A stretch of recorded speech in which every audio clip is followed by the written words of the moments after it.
Kenapa sih Les Bumi PBNU temanya kembali ke akar? Apa kita memang sudah tercerabut atau sudah lari dari? Atau mungkin kalau ngambil filosofi mungkin gini ya, karena yang dilihat orang itu biasanya lebih ke bunga, daun, ranting atau pohonnya sekalipun. Jarang yang kemudian memuji akar sehingga kita terlupa. Mungkin juga kalimatnya kalau tercerabut mungkin enggak lah ya. NU memiliki akar yang cukup mendalam, namun mungkin lupa ke akar itu artinya kita lupa untuk menyiraminya, bisa jadi.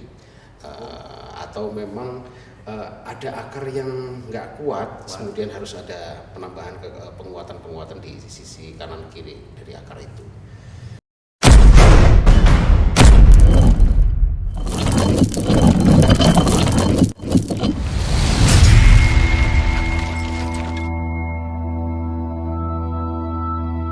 Sahabat Budaya Antara, nah tadi kita sudah keliling-keliling di Muktamar Kebudayaan Indonesia.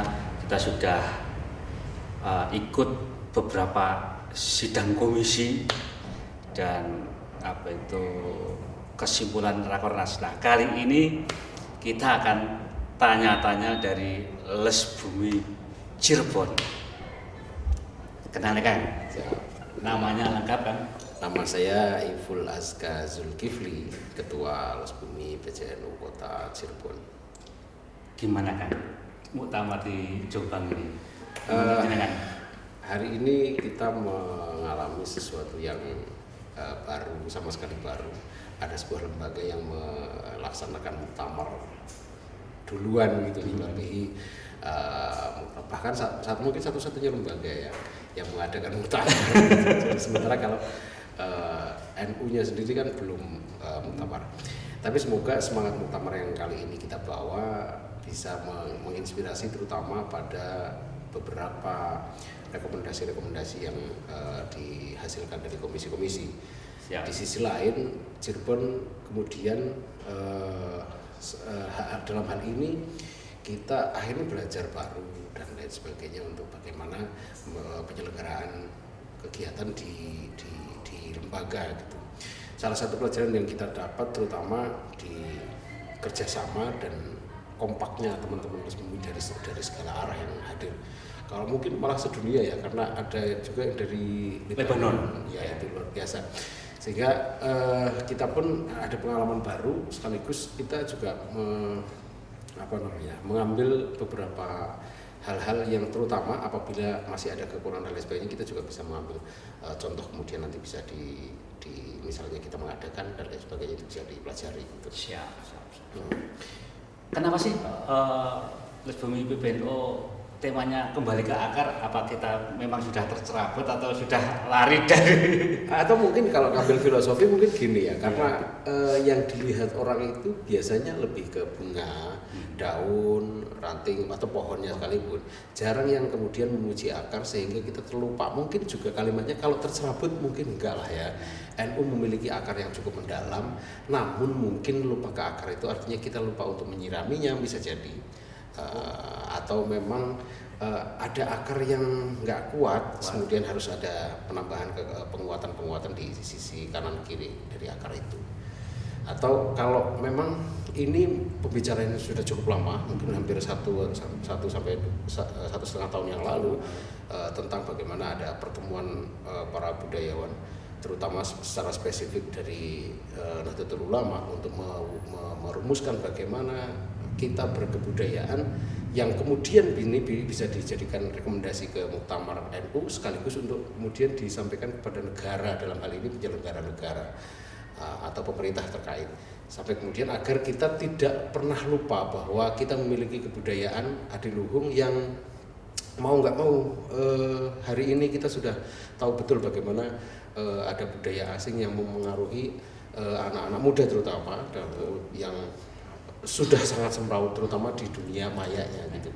Apalagi kita sebetulnya memiliki dunia kebudayaan yang lebih maju dan lebih mendalam terutama dalam hal agama gitu. Jadi ada kebudayaan yang sudah disempurnakan. NU hadir menjadi penyempurna bagi kebudayaan Nusantara, sehingga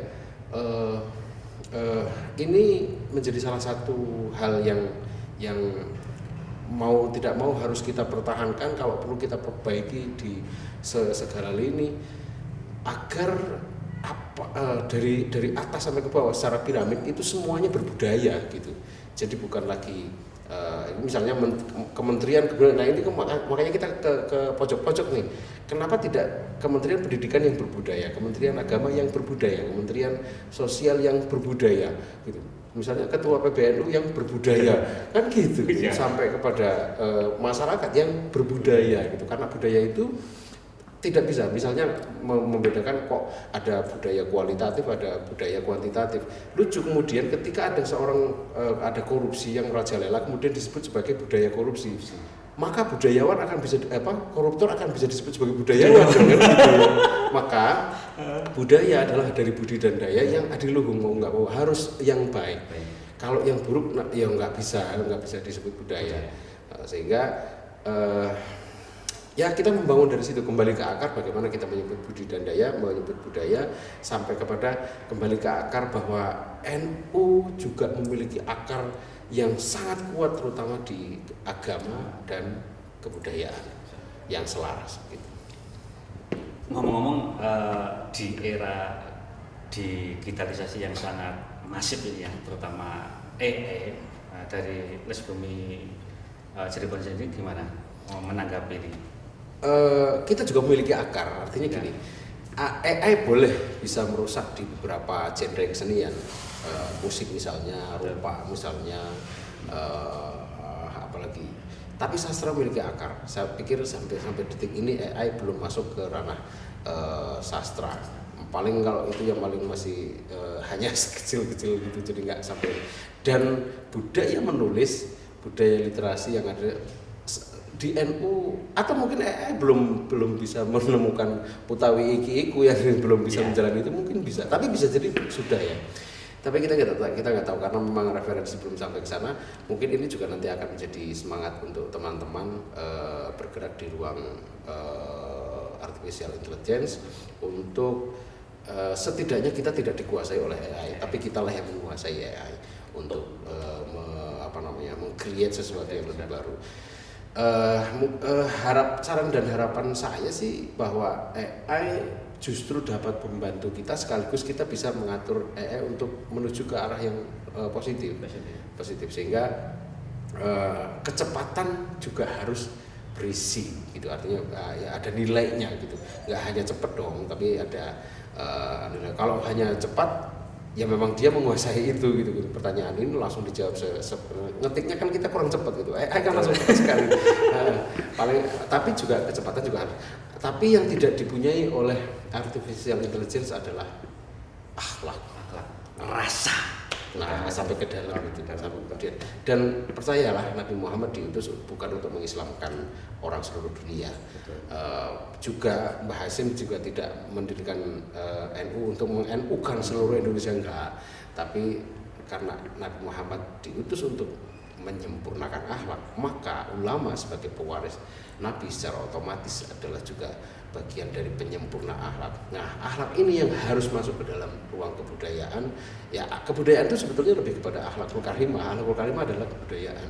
Jangan sampai kemudian walaupun beda misalnya persepsi tentang kebudayaan di luar gitu dan lain sebagainya. Tapi bagi kita Nahdlatul Ulama yang disebut berbudaya adalah sesuatu yang adiluhung, yang walaupun tidak menuju ke paripurna itu nggak mungkin karena paripurna sudah dimiliki oleh satu orang junjungan kita Kanjeng Nabi Muhammad kan gitu. Kalau kita ya mau nggak mau kita setidaknya ada medio ideal ini jadi kita misalnya gini, untuk menjadi ulama sempurna kan nggak mungkin juga, tapi setidaknya ada beberapa referensi yang menjadi tolok ukur kita bahwa seorang ulama itu seperti apa dan lain sebagainya. Itu kan atau bagaimana santri itu, bagaimana budayawan misalnya itu seperti apa, dan ada tolok ukurnya, contoh yang bisa kita jadikan sebagai role model gitu. Jadi terutama ulama, kita kan sudah gampang sekali melihat orang menyatakan siapa sih ini jadi ulama itu gitu kan. Betul. Sehingga viral dikit aja ulama, viral dikit aja kiai. Nah gitu, makanya apalagi ini lagi rame-rame kemudian ada kasus-kasus oknum-oknum di pesantren yang kemudian seolah-olah diglobalkan gitu, padahal secara manusia ya memang tidak bisa kita paripurna, tapi bahwa kembali lagi bahwa yang disebut kebudayaan adalah sesuatu yang menuju ke arah baik dan adiluhung gitu. Jangan sampai yang negatif-negatif itu kemudian bisa disebut sebagai kebudayaan. Siap. Jadi berbudaya lah itu. Ngomong-ngomong, sebenarnya di masyarakat Cirebon sendiri sudah tahu belum tentang les bumi sendiri itu? Alhamdulillah untuk saat ini les bumi walaupun tidak semua orang, tapi setidaknya orang NU terutama sudah sangat apal, karena les bumi tampil di beberapa, maksudku tampil itu turut serta dalam komunitas-komunitas, termasuk dari nggak hanya dari Islam gitu, dari Muhammadiyah juga tahu, dari organisasi lain juga tahu, karena kita sering kali membawa, setidaknya ada misi-misi les bumi yang kita bawa ke seluruh, bahkan sanggar-sanggar juga sudah memahami hampir semua bahwa les bumi adalah salah satu pilar NU yang bergerak di ruang kebudayaan dan produk kebudayaan seni terutama itu. Alhamdulillah, artinya les bumi apalagi dulu Cirebon cukup di masa les bumi tua dulu, zaman dulu sebelum kemudian vakum dan diaktifkan lagi oleh Mbah Yai Gus Dur. Dulu Cirebon cukup familiar dengan les bumi gitu. Apalagi salah satu tokoh itu yang dari Cirebon, Mas Arifin Senur juga bareng dalam perfilman itu dan kelahiran film itu kan.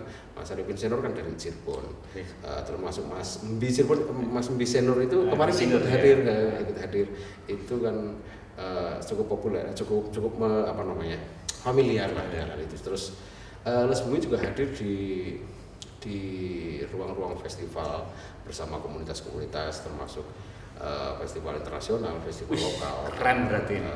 Di ruang-ruang kebudayaan, terutama kita juga berperan menghidupkan ruang-ruang kebudayaan yang kita bangun secara organik dengan masyarakat gitu.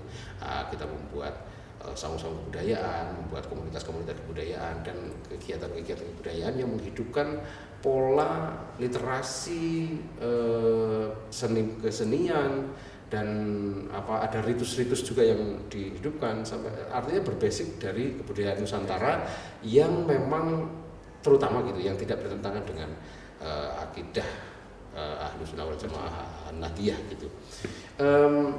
Kita juga bergerak sampai ke, maksudnya, tapi kita tidak lantas kemudian jadi saingan sanggar yang enggak ya, artinya kita memang mengambil ruang-ruang yang memang sanggar yang sudah melakukan, kayak misalnya gini, di Cirebon itu Muludan sudah begitu besar gitu dan lain sebagainya. Les bumi tidak kemudian lantas kita bikin Muludan lagi seperti dengan misalnya dengan Cirebon bersolawat gitu, enggak gitu. Jadi ada ruang kebudayaan yang ada ruang Muludan yang oleh masyarakat Cirebon dilaksanakan dengan secara alegori gitu, ada, anggaplah itu festival gitu, secara festif yang dikemas dalam estetika yang entah itu estetika pertunjukan, cuma kan kita tidak menyebutnya sebagai pertunjukan karena memang ini berbasis dari ritus ya gitu, sehingga seolah-olah ini ada kesakralan yang kita bangun gitu, dan itu kita contoh dan kemudian kita aplikasikan di masyarakat untuk beberapa kegiatan. Misalnya kalau seandainya ziarah saja itu kan menjadi biasa-biasa saja gitu, karena memang misalnya di NU ziarah ya biasa lah ini, tapi bagaimana kemudian misalnya kita ziarah bersama, berangkat dari masjid bersama, jalan kaki dengan baju putih bersama, sambil jalan kaki di depan, kemudian ada hadroh belakangnya, ada tumpeng atau makanan yang di bawah, itu juga menjadi ruang festival sebetulnya, dan itu juga bisa kita bangun untuk, terutama dari ruang estetikanya bagus nih kayaknya sebetulnya. Kan kebanyakan orang misalnya sebelum bulan puasa itu kan ada ziarah bersama ruah misalnya kan, karena arwahan bulan ruah itu ada beberapa orang yang coba kalau berangkat bareng gitu kayaknya kan lebih menarik, tampilannya lebih menarik ya secara estetika, apalagi tidak seragam sih, tidak harus seragam, tapi misalnya kok putih semua gitu walaupun beda tipe atau gaya gitu. Terus ada juga di bulan Sapar yang biasanya dulu kita punya kirap atau ngirap itu artinya apa, mati tameda, mandi di sungai, tapi karena sungainya sudah tidak layak, maka kita mengumpulkan mata air untuk kita jaga mata air itu agar kita ambil airnya dari 7 mata air itu, kemudian kita satukan di dalam satu wadah yang kemudian kita doakan dengan doa salam gitu, doa salam atau air salam itu untuk Rebo Wekasan itu. Terus kemudian kita membuat apem, ngapem, kita menghidupkan hal-hal itu yang dulunya mandi di kali, karena kalinya hari ini belum maksimal untuk beresin ke sana kemari, maka mata airnya setidaknya yang kita jaga jangan sampai jadi tempat pembuangan sampah dan lain sebagainya. Dan ini kita beri peran pesan ke masyarakat, sekaligus kita mengajak masyarakat untuk lebih memperhatikan ruang ekologi demi kebudayaan dan demi masa depan. Sehingga Les Bumi di Cirebon salah satu yang cukup populer adalah kegiatan festival yang mengolaborasi antara seni budaya, pertunjukan, dan aktivitas lingkungan, kepedulian lingkungan. Salah satu yang dulu kita sampai itu banyak kegiatan-kegiatan yang seni budaya, namun kita kampanye lingkungan hidup itu. Keren nih Sobat Budaya. Jadi itu berarti mengedukasi masyarakat dengan perlahan-lahan. Ya, tapi sebetulnya kalau kalimatnya mengedukasi kesannya kita menggurui ya, tapi nggak mengajak masyarakat untuk kita bareng-bareng gitu. Setidaknya kita mulai dari kegiatan kita, di semua kegiatan kita, kalau mau mengadakan kegiatan mohon membawa alat minum sendiri, tidak membuang sampah sembarangan, apalagi dan lain sebagainya. Jadi sebelum acara bersih, maka setelah acara juga bersih. Nah, ngomong-ngomong itu berhasil nggak itu? Berhasil. Biasanya kan berhasil. Kalau di Cirebon berhasil karena kita sampai ada dokumentasi before afternya, termasuk kita pernah bukan menyulap tapi menggeser lah ya, karena kalau menghanguskan nggak mungkin sampah ya, jadi tempat sampah atau sungai yang penuh dengan sampah, terus kemudian kita bersihkan. Nah, walaupun sampah itu kemudian tetap kembali ke tempat pembuangan akhir ya, tapi sungai menjadi bersih dan itu bisa menjadi ruang festival. Keren Sobat Budaya. Dan itu bisa teman-teman cari di YouTube atau platform media sosial tentang festival seni budaya yang kampanye tentang lingkungan hidup. Itu tadinya sampah di sungai sampai satu sedengkul gitu ya, selutut gitu, terus kita bersihkan sampai bersih, kemudian ruang itu bisa jadi ruang wisata dadakan yang kita create dengan pertunjukan dan lain sebagainya, dan itu secara organik kita bersama masyarakat bareng-bareng, ada makan, jadi kita nggak sampai kemudian harus menunggu ada biaya dulu sekian, itu enggak, jadi kita secara organik bisa ya, tanpa pemerintah, tanpa dana dari pemerintah bisa ya? Bisa, bahkan kita sudah hampir 10 tahun kita melakukan itu. Keren. Iya, dan pemerintah bukan tidak ya, mungkin mereka belum mau untuk bersama kita untuk melakukan hal itu gitu, atau belum maunya itu kalimatnya gini, padahal kan ada kan bisa dilihat itu, dan kita juga menyuarakan itu, cuma mungkin pemerintah nggak punya biaya untuk itu. Jadi kalau pemerintah nggak bisa, ya sudah kita yang melakukan lah gitu. Yang penting jangan dihambat kita. Disupport aja. Tapi alhamdulillah kalau soal itu sih, misalnya soal perizinan dan sebagainya dimudahkan. Nah, ya mungkin itu peran pemerintahnya di situ gitu. Ya sedikit banyaknya kita juga bersinggungan dengan pemerintah, namun memang tidak menjadi bagian dari program pemerintah, atau pemerintah kemudian bisa setidaknya transformasi lah, pemerintah juga melakukan hal itu gitu. Tapi sampai dulu juga sampai ada teman-teman yang sampai kapan teman-teman bergerak organik begini ya, sampai pemerintah melakukan gitu. Namun untuk saat ini kita menghidupkan, kita membuat ruang-ruang kebudayaan di desa-desa, di kelurahan-kelurahan, untuk setidaknya ada pusat studi budaya. Walaupun tidak secara resmi, tapi pusat studi budaya itu artinya ada ruang ngumpul yang diarahkan ke positif, tidak ke arah negatif, lebih banyak ngomongin kebudayaan, ngomongin sejarah, ngomongin seni pertunjukan, ngomongin keislaman gitu, atau ngaji dengan konsep pelan-pelan gitu, ngasah jiwa, ngomong pelan-pelan. Jadi yang sebagai contoh gitu, misalnya dulu orang-orang Cirebon yang kalau ngelangkahin gamelan itu nggak berani. Oh iya. Tapi ngelihat Al-Quran jatuh cuek-cuek aja. Itu kan bisa dong sebetulnya kalau seandainya kemudian kalau bahasa kami mushaf gitu ya. Iya. Kan itu juga mau bagaimana ada kalimat thayyibah yang tidak bisa dihinakan kan gitu. Betul. Tapi kenapa malah lebih takut sama gamelan gitu. Nah, tapi akhirnya kemudian kita ajak untuk bahwa kalimat thayyibah itu harus lebih dihormati. Kalau soal gamelan itu kita menghormati orang tua, itu peninggalan orang tua. Kita secara etika lah menghormati orang tua gitu, menghargai itu. Tapi tidak lantas kemudian lebih kualat ke gamelan daripada Al-Quran kan gitu, iya. nah, gitu. Tapi kita menghormati karya orang tua karena memang itu alat untuk kita nyari makan. Mau soal lagi makan dilangkahin juga kadang-kadang marah ya kita kalau nasinya dilangkahin orang gitu. Nah, apalagi Al-Quran yang memberikan pola hidup kita, jalan hidup kita kan dari hukum Al-Quran. Walaupun secara mushaf kita masih harus belajar dan sebagainya. Setidaknya ada kesadaran artinya mereka yang tadinya kepercayaan atas alat-alat itu lebih takut kualat daripada membiarkan Al-Quran tidak dibaca, dan itu jadi berubah gitu. Siap. Nah, ngomong-ngomong, program Les Bumi Cirebon apa sih yang sudah dilakukan? Dan untuk pesertanya itu kebanyakan umur 20-an tahun atau 30, artinya itu bisa enggak untuk jadi propaganda atau gimana? Anak-anak muda itu tertarik seperti itu.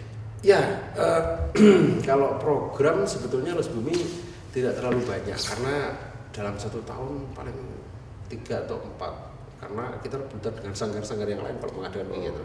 Karena di Cirebon saja penari mungkin hampir ada 6.000, 6.000 dari penari anak-anak sampai yang dewasa ya. Bahkan kita pernah loh latihan musik dan latihan tari itu di gedung PCNU. Karena kita belum punya tempat waktu itu, kemudian ada ruang yang belum kepakai di sudut di gedung dakwah PCNU, kita jadikan untuk latihan tari Cirebon gitu, latihan musik juga. Tapi kalau dari usia hampir semua anak muda dan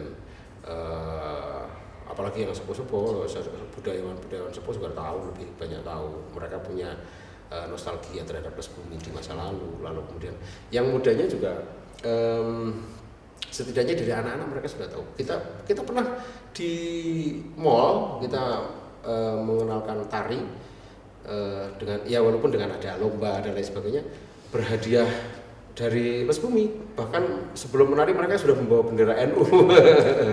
Ada.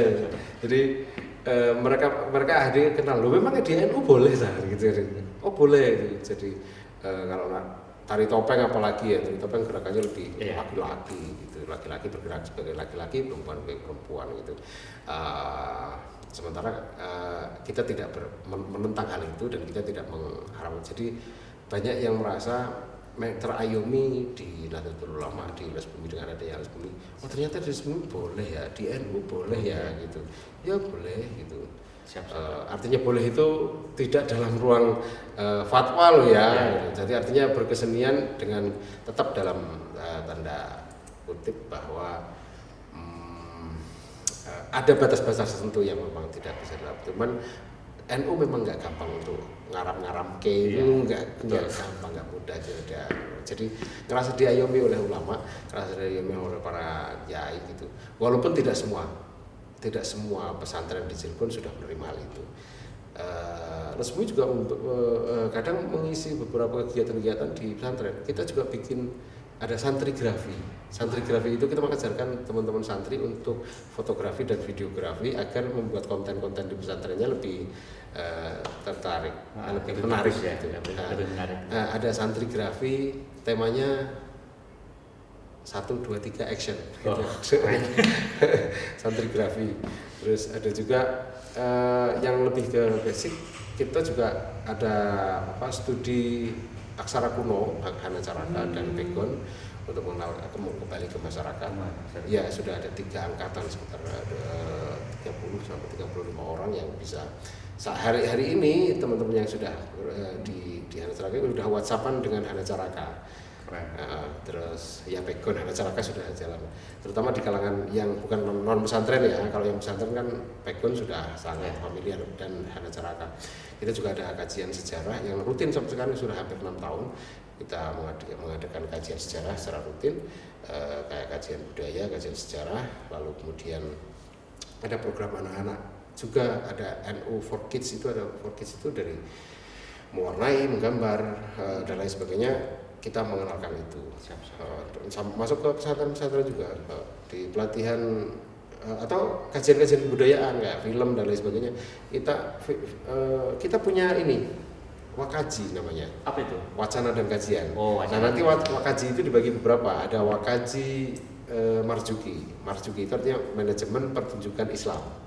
Ada wakaji subali, kesusastraan bahasa dan literasi. Ada wakaji silvi, sinematografi, literatur dan fotografi.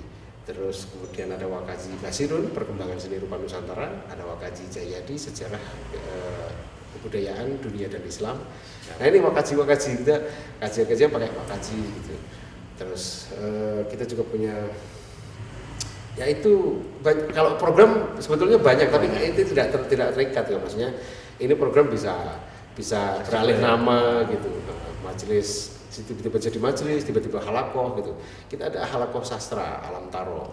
Alam Taro itu niatannya walaupun tabarun dari Alam Taro, tapi apakah engkau tidak melihat, tapi Alam Taro itu ajaran Islam Nuswantoro gitu. Alam Taro. Yang terakhir ini harapannya untuk Les Bumi gimana? Les Bumi menjadi ujung tombak Islam Nusantara. Tapi nanti dibantu ya jangan sampai jadi ujung tombok gitu. Ya, itu saja. Semoga Les Bumi makin ke depan makin memiliki ruh yang makin mendalam, terutama di ruh kebudayaan, untuk menyebarkan kedamaian, itu nggak hanya di manusianya, alam, kelestarian. Walaupun ini kan ngelawan sunatullah, maksudnya kelestarian alam nggak mungkin kan, sudah ada kiamat ya, pasti ada rusak gitu. Nah soal kerusakan alam nih nanti ada urusannya sama tambang dan lain sebagainya. Dah itu aja. Nanti tambang-tambangan. Apakah Les Bumi Cirebon nggak pengen nih diadakan rakornas di sana? Oh pengen. Semoga suatu saat nanti rakornas bisa diajarkan di Cirebon. Tentu dengan khas Cirebonnya nanti kita sajikan ke teman-teman Les Bumi sedunia. Tuh, semoga. Mohon Yai Jadul dicatat ini. Ya, kalau Yai Jadul kan punya ikatan juga dengan Cirebon. Oh siap. Nah, ya, karena Yai Jadul almarhumah istri orang Cirebon. Oh Cirebon juga ternyata. Iya. Oke, sahabat Budaya Nara, ini dari Les Bumi Cirebon. Mudah-mudahan kita selalu tetap semangat, pantang menyerah, dan selalu kreatif dalam artian kita bisa berkelak-kelok untuk menyikapi hal-hal yang terbaru kan. Mulai dari teknologi, informasi-informasi yang baru ataupun gejolak-gejolak kita bisa. Oke, terima kasih. Semoga sukses selalu. Amin. Terutama sehat. Amin. Dan tetap bergotong royong. Ya. Assalamualaikum warahmatullahi wabarakatuh.